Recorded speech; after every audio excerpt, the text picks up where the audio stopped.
teritorial di Laut Cina Selatan akan jadi salah satu pembahasan penting dan juga paling ditunggu di gelaran KTT ke-43 ASEAN di Jakarta. Selain Cina dan Taiwan, ada 4 negara ASEAN yang turut bersengketa di wilayah ini, yakni Filipina, Malaysia, Vietnam, dan Brunei Darussalam. Lantas bagaimana awal mula sejarah sengketa di wilayah perairan seluas 3,5 juta kilometer persegi ini?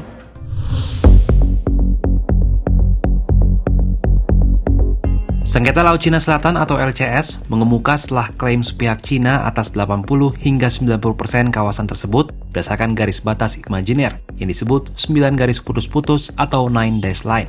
Garis-garis itu dilaporkan pertama kali di peta negara Cina setelah Perang Dunia II, yakni tahun 1947. Bahkan terbaru pada Senin 28 Agustus 2023, Beijing malah menerbitkan peta baru di LCS dan menambah 1 garis lagi sehingga menjadi 10 garis putus-putus. Adapun garis ke-10 ini mengklaim Taiwan sebagai wilayah Cina.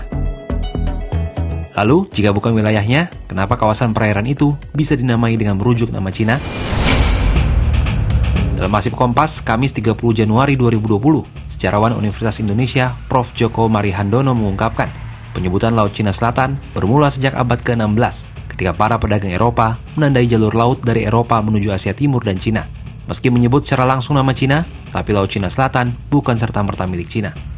Laut Cina Selatan sering pula disebut Laut Champa. Sebutan ini muncul dari nama kerajaan Champa, yang berkuasa di wilayah Indochina dan berpusat di Vietnam dari abad kedua hingga ke-17. Sementara itu di Vietnam, Filipina Barat, dan Laut Natuna Utara, perairan itu justru dinamakan Laut Timur. Menurut Djoko, sebutan nama laut menunjukkan bahwa laut tersebut berdekatan dengan daerah, kerajaan, atau negara tertentu. Ini berlaku pula dalam penyebutan Teluk Meksiko, Laut Panama, dan sebagainya. Untuk itu, nama Laut Cina Selatan bukan otomatis milik Cina. Analoginya, Samudra Hindia juga lautan samudra terluas di dunia bukan dimiliki India. Peneliti politik Cina yang juga pengajar Sekolah Tinggi Filsafat Dri-Yarkara, Klaus Radityo mengungkapkan, klaim Beijing atas LCS mengacu sejarah versinya sendiri tidaklah kuat. Itu adalah praktek yang tidak umum dalam hukum internasional. Dan Beijing sendiri tidak bisa menjelaskan atau tidak mau menjelaskan sebenarnya apa yang dimaksud dengan garis putus-putus itu.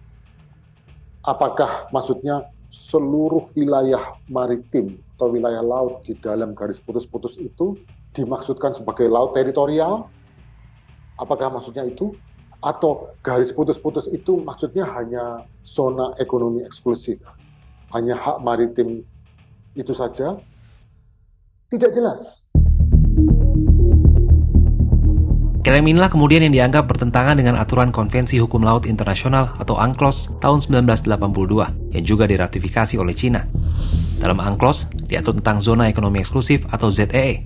Adapun ZEE merupakan suatu batas wilayah yang ditetapkan sepanjang 200 mil dari pangkalan wilayah laut suatu negara. Di wilayah itu, negara tersebut memiliki hak atas segala kekayaan alam di dalamnya. Selain itu, negara juga berhak memanfaatkan serta memberlakukan seluruh kebijakan hukum dan memiliki kebebasan untuk bernavigasi serta terbang di atas wilayah tersebut. Aturan inilah yang digunakan oleh Filipina, Vietnam, Malaysia, Brunei Darussalam, dan juga Taiwan. Meski demikian, di luar aturan ZEE, 6 negara tersebut juga bersengketa terkait kedaulatan atas kawasan laut serta wilayah di Kepulauan Paracel dan Spratly, yakni wilayah kepulauan yang berada di LCS. Selain rangkaian pulau ini, ada pula pulau tak berpenghuni atau pulau koral yang mengelilingi sebuah laguna sebagian serta gugusan karang di seputaran perairan ini.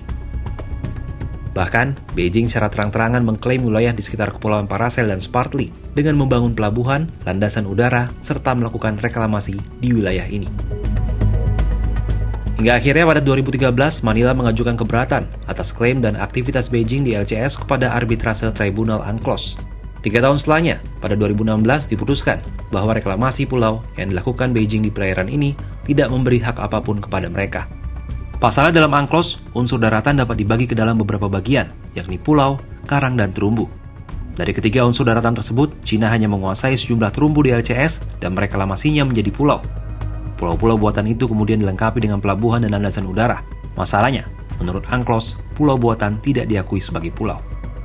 Keputusan UNCLOS Tribunal tahun 2016 bulan Juli menyatakan bahwa tidak ada daratan di Kepulauan Spratly yang bisa diklaim sebagai pulau atau island. Tidak ada.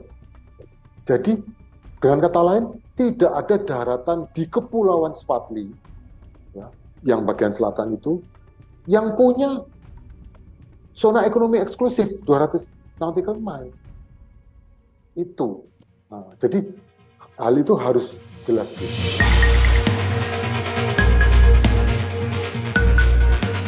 Meski demikian, keputusan arbitrase Tribunal UNCLOS di tahun 2016 ini tidak serta-merta menguatkan posisi Filipina atas klaim di Kepulauan Spratly. Perlu dicatat bahwa UNCLOS Tribunal tidak punya hak atau wewenang untuk menentukan kedaulatan. Nggak punya. Kalau bicara tentang kedaulatan, sengketa kedaulatan, itu baginya ke ICJ, International Court of Justice. Itu yang terjadi ketika Indonesia melawan Malaysia di kasus Pulau Sipadan dan Likitan.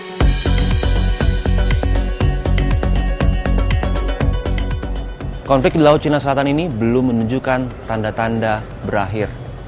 Gelaran KTT di Jakarta ini diharapkan bisa menimbulkan terobosan baru untuk mengatasi konflik berkepanjangan ini. Pasalnya, jika terus dibiarkan, bukan tidak mungkin masalah keamanan di wilayah ASEAN akan memanas dan tentunya akan merembet pula terhadap Indonesia.